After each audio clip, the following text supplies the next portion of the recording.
The Our Coaching Network podcast series continues a red hot start to the 2025 year. We are joined today by Pete Shinnick, head coach at Towson. I'm John Brice from footballscoop.com. Coach, thanks so much for carving out some time for us here in the middle of February and for visiting with us and talking ball. No, thanks for having me on, John. Appreciate the opportunity to talk. Absolutely, and studied up on you in preparation for this. Got to meet you in person last month at AFCA, so fired up to visit. But you've got a pretty fascinating story, so let's dive in there. I think you were born in Baltimore, so obviously back in your home region, but went to school and played ball at the University of Colorado. What was that journey? How did that unfold? Yeah, I felt really blessed to have the opportunity to be there. And obviously, Coach Mack, who recruited me and I played for, unfortunately passed away earlier in the year. So had the opportunity to go back and really visit with a lot of guys. I was part of his first recruiting class. So he had coached, he got the job in June, coached a season.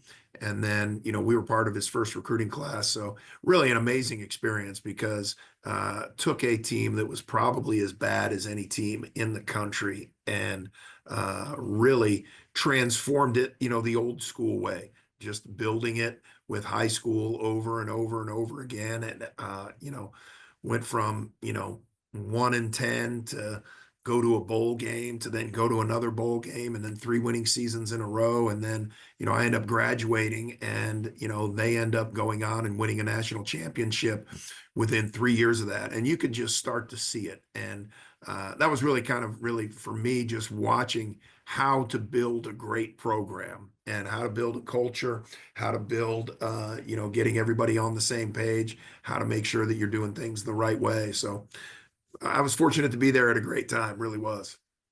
That's fascinating. I didn't quite realize that. I knew you were very much early in Coach Mack's era, and then also I grew up in East Tennessee, and so as a young kid, I remember Colorado being really good because I remember the 1990, I think it was, Pigskin Classic in Anaheim between Colorado and Tennessee, where Yep. Eric Bieniemy ran wild, but Tennessee had a couple of pretty good running backs. I think that game ended in like a 31 all tie, and that was maybe the only game Colorado didn't win that year en route to sharing a national championship.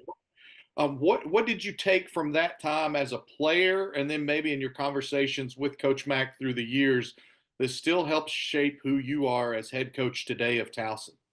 Yeah, I think one of the things that probably can't be matched by any other human being is the passion that Bill McCartney had for, college football and for his team and for us. And so, we used to joke, and now, as a coach, I'm trying to replicate it somehow, some way. We'd come back from Christmas break and we'd have our first meeting, January 11th. And I mean, he'd talk to us like we were playing in the Orange Bowl the next day. And you're just like, all right, where does this guy get this? You know what I mean? And it's funny because talking to some of his coaches, I was like, okay, if those team meetings were like that, what the heck were your guys' staff meetings like? Because that guy was getting fired up with us. I can't imagine what he was saying to you guys.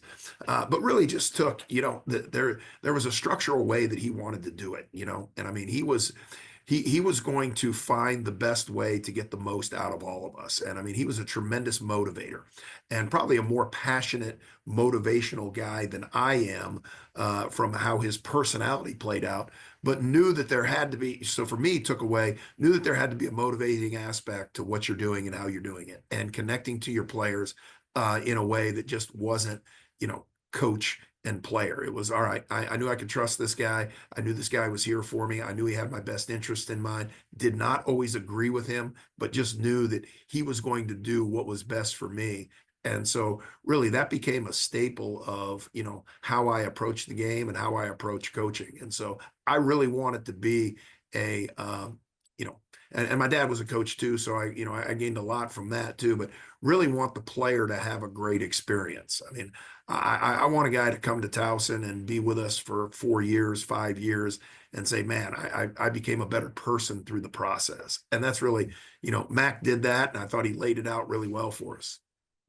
You mentioned your dad being a coach. I did not quite realize that. I know he played professional football for a really long time with the Colts. What are some of your early memories of that, and How early on did you know that you wanted football in your life for as long as you could have football in your life? Yeah, I always felt like I was going to coach. I always felt like I was going to be around the game. I just didn't know, in what capacity, what it would look like. Um, and then the summer of my senior year, I got an internship working for a corporation. And 3 weeks into it, I was like, I can't do this. All right, this is not who I am. I got to coach. I got to be around the game, and really have never looked back. My dad, probably the most exciting thing, and he played for the Colts. So being back in Towson, that's been a huge deal to run into a lot of former Colt fans. Depending on the age of the person, I got to remind them that the Colts were in Baltimore before the Ravens, Sure. and before they moved to Indianapolis. But that, and so he really, I mean, as I got into coaching, I ran into a lot of people that he impacted and influenced. And that's really how they would describe it. And they'd say, man, your dad was one of the more knowledgeable guys that I was around, but man, did he have a positive impact on me? Man, he was there for me to, when I needed to talk about certain things. And it's been so fun now being in coaching and running into former players, running into guys that were around him that have these stories. So that was, that was kind of spurred me on to continue to go, okay, I'm doing this thing for the right reason. And again, I got into the game to impact and influence people in a positive way. And so, I mean, we have three goals, in our program. Program goal number one, help each player become a better husband, father, employer, employee. So we want to develop the whole person. Program goal number two is graduate in 4.5 years. And then program goal number three is play great football. And so when I talk to recruits, it's like, look, man, we're going to try to make you the best version of yourself. We're going to make sure that you get a degree, and that I really want to keep my job. So we got to play great football. All right. So we're going to try to do everything we can to get you to that place. See, you're a great interview because I'm thinking of my next question or looking at my notes, and you're giving me more and more stuff every time you answer a question. Again, we're joined today by Pete Shinnick, head coach at Towson. I'm John Brice of FootballScoop.com, continuing an excellent start to 2025 on the Our Coaching Network podcast. So I've got a two-pronged one here then. You've referenced Coach McCartney at Colorado. You've referenced your father, Don, and his impact on you. Who are some of the other people that have shaped you through the years and made you the coach that you are today? And then when you talk about helping ensure that guys are better husbands, fathers, better in society, what are some of the elements you incorporate into your program to ensure that that's the case? Yeah, no, and really, I mean, Coach Mack, big influence. My dad, probably the biggest influence, and probably the best advice. I mean, my dad gave me, I think, two pieces of advice that I think were crucial in how I approach this thing. Number one, he said, don't ever forget what it's like to be a player. You know what I mean? You're going to be out there, you're going to be in shorts and wearing a hat. They're out there in a helmet. They're out there in shoulder pads. Don't ever forget what it's like to, be in that situation. And so that really has propelled me to go, okay, hey, it's not always easy. And yeah, we'd like guys to do a little better, but at the same time, what are they going through, and where are they at? And then really the second piece of advice that I thought was fantastic was, look, you believe in what you believe in. You've got your standard. You've got your set core values. Don't don't be afraid to get fired for what you believe in. And then he's like, but look, don't die on a horse either with, look, you want to run the ball every play, but you can't do it. So you need to throw, or you want to throw the ball every play, but you don't have a great quarterback. He goes, scheme isn't involved in that. It's really, what do you believe in? And so that really led me, becoming a head coach. What did I want? What was I looking for? And so obviously came up with the program goals early, but then started to, you know, develop that a little further. So really the things that we talk about in our program, all right, we talk about our core values. Our core values, three words, all right, positive energy, unity, smart hard work. Okay. Smart hard work. I played O-line. It's really the cornerstone of John Wooden's pyramid of success. He used the word industriousness. I never felt like I could spell that correctly every time. So I just went with smart hard work. All right. But really, we're going to try to be as efficient and as calculating as we possibly can. And I learned early on that people can work longer than I can. Um, I know when I got to go to sleep. I know when I need to wake up. I know I'm reading stories of guys, Gruden, and I'm like, oh, that'd be great. Can I do it on four? I can't do it on 4 hours of sleep. Okay.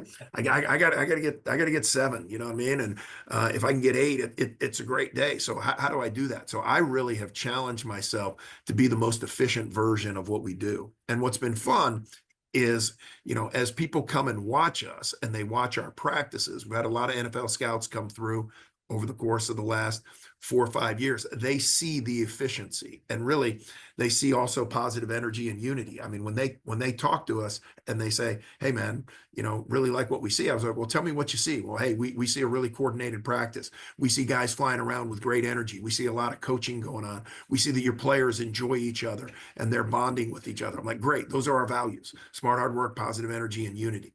So what we do, and it took me a while as a head coach, because I always wanted to have something great to say. I always wanted to be coming up with something new. So the first 5, 6, 7 years of being a head coach, I think I outthought myself a little bit, because I kind of got away from what my base was: smart, hard work, positive energy, and unity, because I was trying to come up with something new. And then really the last probably 15, 20 years just really focused on, all right, everything we do has to fall into that category. Everything we do. Okay. So is it building unity? Is it bringing positive energy? And is it smart, hard work? A lot of people come up with great ideas.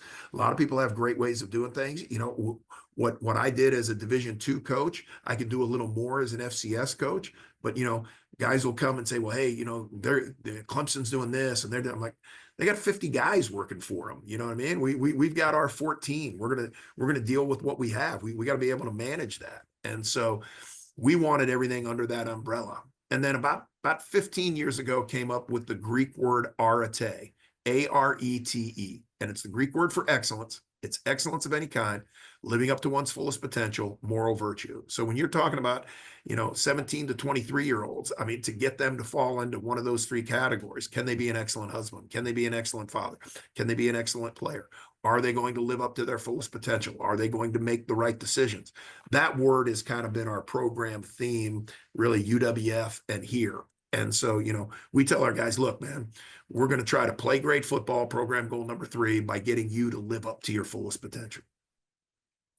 Let me get this straight as we visit with Pete Shinnick, head coach at Towson. You said you weren't convinced you could spell industrious or industriousness consistently enough to use it as a program tenet, but you go and you use the Greek word arete instead. How does that compute? I don't understand Come that. on, it's Arete. Okay, I couldn't even start industriousness right now, man. It's 5 letters. That was pretty simple, but it was interesting, and the way it came about. I went to the University of West Florida, and our mascot was the Argonauts. Okay, Right.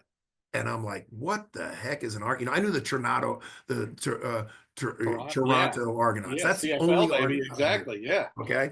And I'm like, what's an Argonaut? And it starts talking about Greek mythology, Jason and Hercules. I'm like, okay, I'm not going to deal with that. We're going to say Argos, but Greek. Okay. So when I went there, I was really looking for something. My dad coached for the Raiders. Okay. So, the excellence was one of their deals. Okay. Pride and excellence, you know what I mean? And I was like, I wanted something that said first class and excellent in what we did.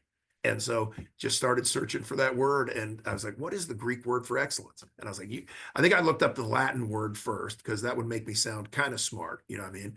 Greek, I felt like that would fall in, and kind of made it work. So yeah.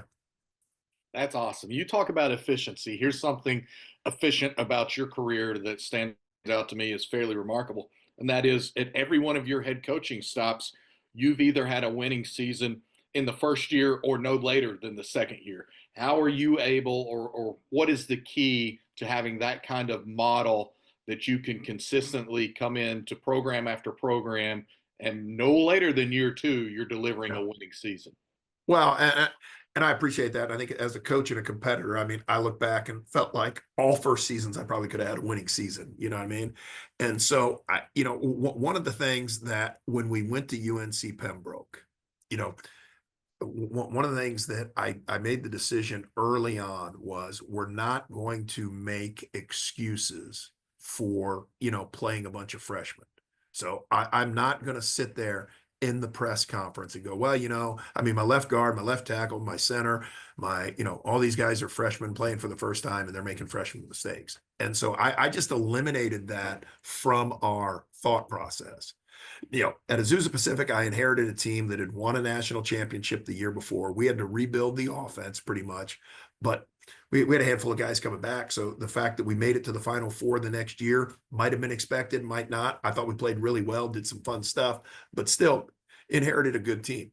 Obviously, at UWF at UNCP and UWF, we were recruiting from the ground up, and I wasn't going to, take 80 transfers and 30 freshmen. We did it opposite.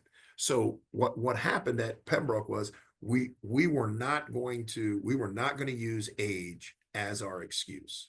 And so I got a freshman quarterback. I got a freshman. I got 18 out of the 22 starters are freshmen. Okay, fine. We named you a starter. We put you in that position. We're going to now expect the same thing out of you as you were a year 1, year 3, year 4 year starter, whatever it was. And what that did in both programs, because at UNCP we went 9-1 our second year, but we didn't play a great schedule. We didn't make the playoffs. So then the next year we back it up. We go 9-1 again, and we make the playoffs, and we become the fastest team in Division II history to make the playoffs in year 3.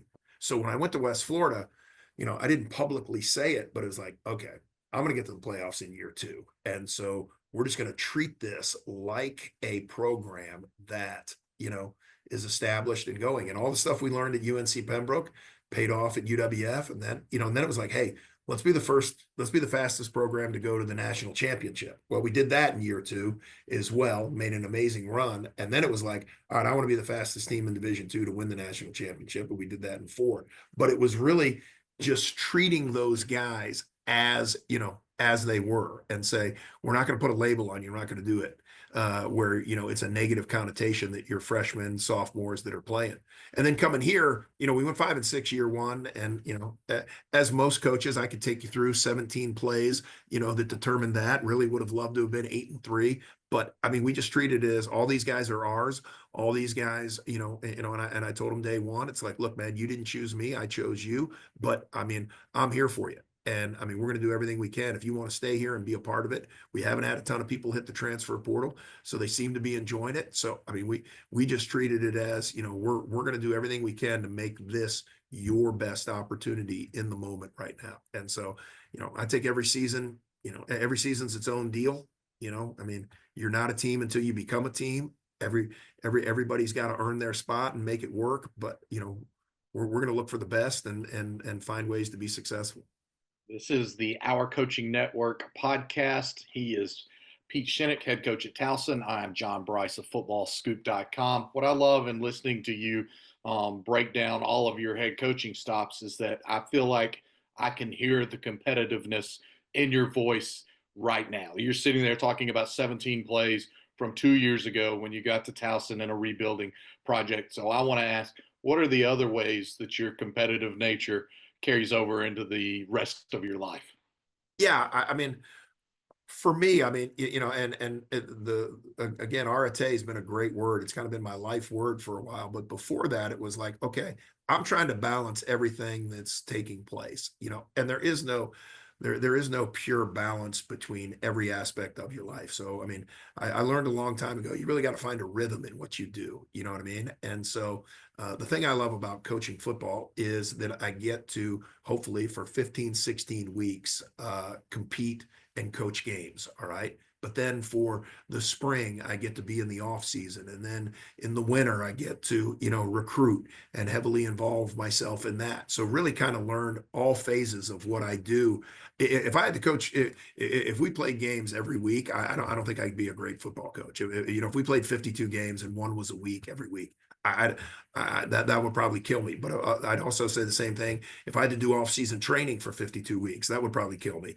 And if I had to recruit for 52 weeks and that's all I did, that would, probably do the same. So really in each phase of what I did, I wanted to find a way, to make an impact in what I was doing while also, maximizing my time in it. And so same thing as a husband, same thing as a father, really tried to be creative knowing that I was going to work a lot. My wife has been fantastic.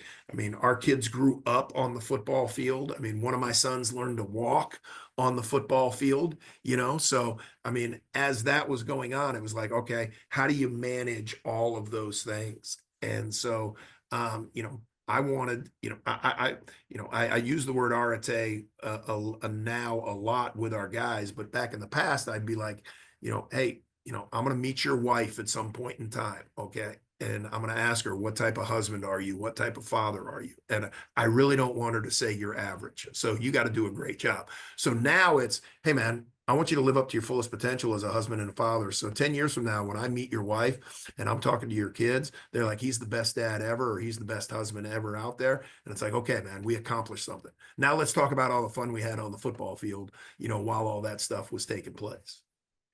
You live the values that you're speaking, because I got to meet your wife last month at AFCA in So, Charlotte. So that's really neat to hear that side of it after getting to meet your family last appreciate month in Charlotte. All right, we've discussed the fact you played at Colorado under Coach McCartney. Your dad was a huge influence as well with his professional playing and coaching career, and some of the other people that have influenced you. But I'm noticing also, I think you've coached in literally every time zone in the continental United States. So you've got quite the diverse background. I wonder, how much do you see, or what are the ways that you see that may be benefiting you today as a head coach? Because you've been in pretty much every pocket of the country. Do you find that it helps you relate to kids? I think it does. And, I mean, I've always felt, that recruiting is building relationships and recruiting is getting to know people. And so I was blessed at age 25, I became the recruiting coordinator at Oregon State University. And Oh, I was at Clemson as a GA and then somehow convinced them that I would be a good recruiting coordinator in the Pac. What were we? The Pac 10 at that point in time. You know what I mean? And so they hired me, and I was like, okay, I've lived in California. I've never recruited California. I've never recruited Oregon, never recruited Washington.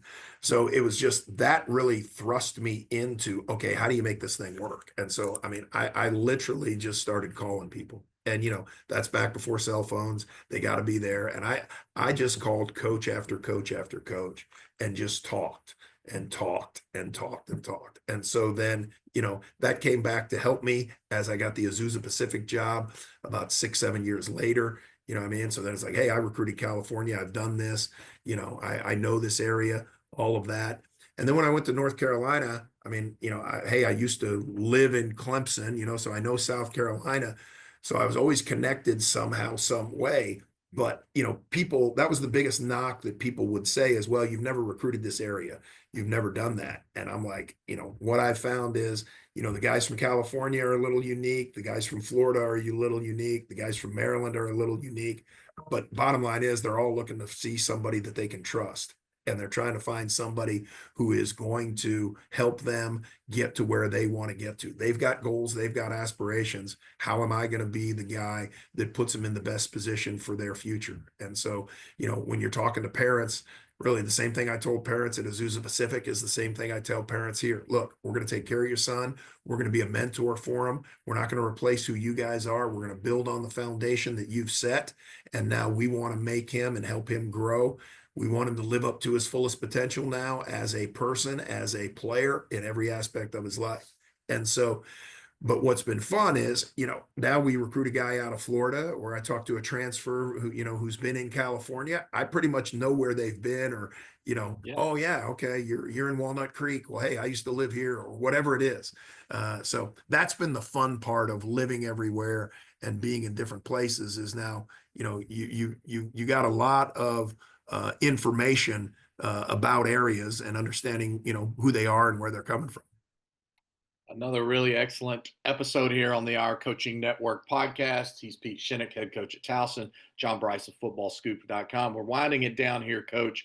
I always try to ask one or two fun ones. Now, you led me into one of them just now by telling me basically that you were cold calling coaches and just picking up the phone and getting anybody you could to get on the phone. So, are there one or two phone calls, interactions that still stand out to you today that you think about and you laugh about it, or it's something you carry with you today? Or is there some guy out there, some coach that picked up the phone and you couldn't believe he picked up the phone?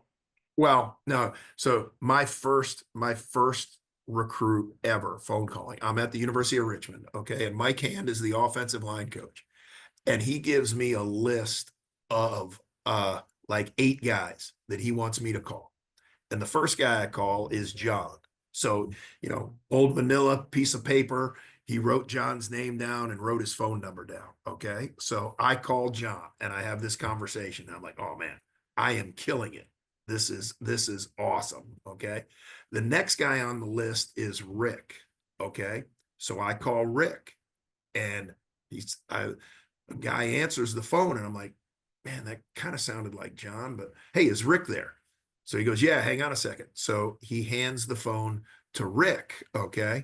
And I'm talking to Rick and I'm going through the same spiel. Hey, we're really excited about you, all this type of stuff. Boom, boom, boom.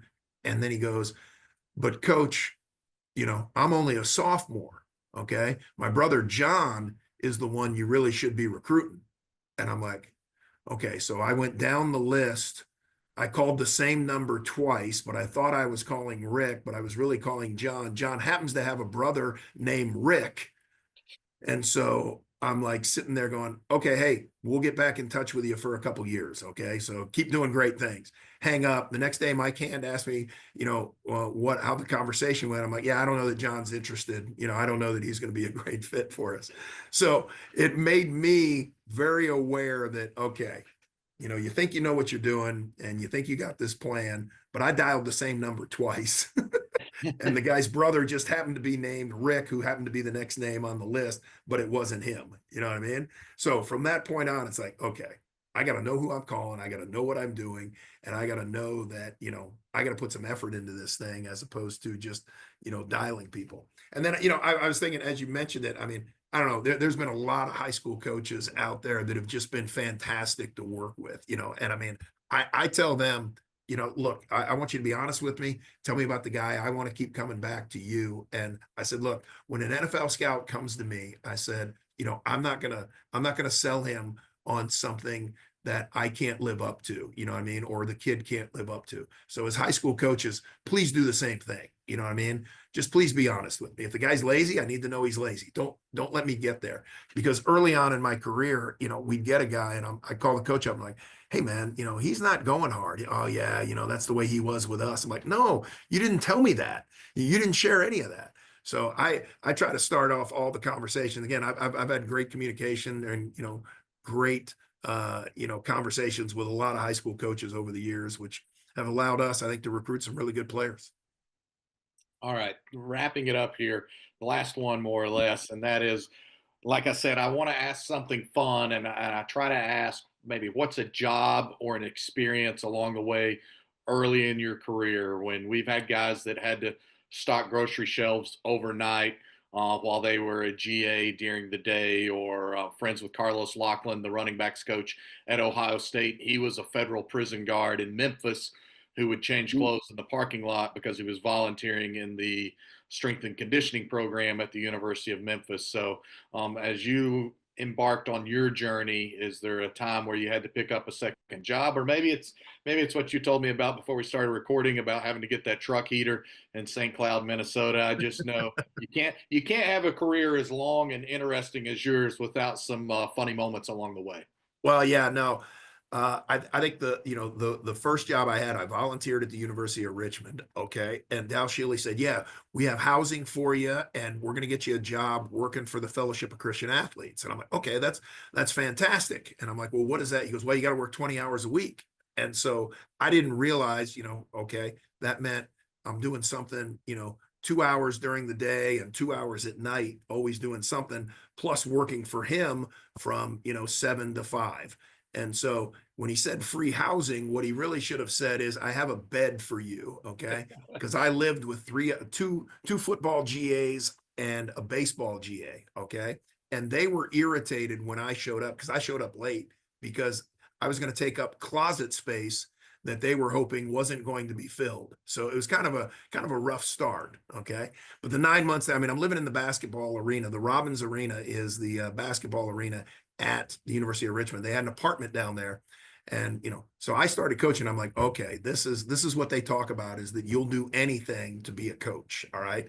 You'll do anything you possibly can. But yeah, probably the hardest one for me was, and we talked a little bit before the show. So my wife is born and raised in Anderson, South Carolina. Okay. So, I mean, she has not been around cold at all. All right. Has not experienced any of that. Yeah. So I'm at Oregon State. Oregon State, that's when I was a recruiting coordinator. And then the NCAA came in and said, we've got to eliminate that position because, we have too many coaches. Obviously, we've come a long way since then. So, they're like, hey, you got to find another job. So I'm like, great. I want to coach anyway. I want to be on the field. I don't want to be off the field. So I interview at Northern Michigan. Okay. Buck Nystrom was the O-line coach, and I was going to replace Buck Nystrom. Okay. So I'm talking to Buck Nystrom about moving to Marquette, Michigan. I'm like, hey, Buck, look, my wife's from South Carolina, man. You got to tell me, is it cold there? And he's like, no, it's not bad. It's not, you're going to be okay. Well, Buck was right. It isn't cold in Marquette, Michigan. But as I told you, I mean, it snowed 260 inches. You get lake effect snow. I had no idea what lake effect snow was. I mean, we're shoveling our driveway. My daughter's born April 3rd. Okay. And I mean, there's snow on the ground as we're walking into the hospital. All right. So then the next job I get is at St. Cloud. And I'm like, all right, I'm not making this mistake again. So I asked the guys at St. Cloud, hey man, how much does it snow? Because, we just came through to 260 inches. We don't want to have anything to do with that. They're like, oh no, it only snowed 80 inches last year. You're good. But what I should have asked at St. Cloud is, how cold does it get? Because our first winter there, I mean, it was -3 and below for like 15 days in a row. So took my wife. She's still with me, married 34 years. So she's a trooper. She's unbelievable. But she saw things she'd never seen before except in movies. I was about to say she's the real head coach if Yeah, she endured that and is still with you. Coach no Pete doubt. Shinnick, head coach at Towson. Can't thank you enough for joining us. No, thanks for having me on. Enjoyed the conversation. Absolutely. Until the next one, this has been the Our Coaching Network podcast for Pete Shinnick of Towson. I'm John Brice of Football Scoop. See you next time.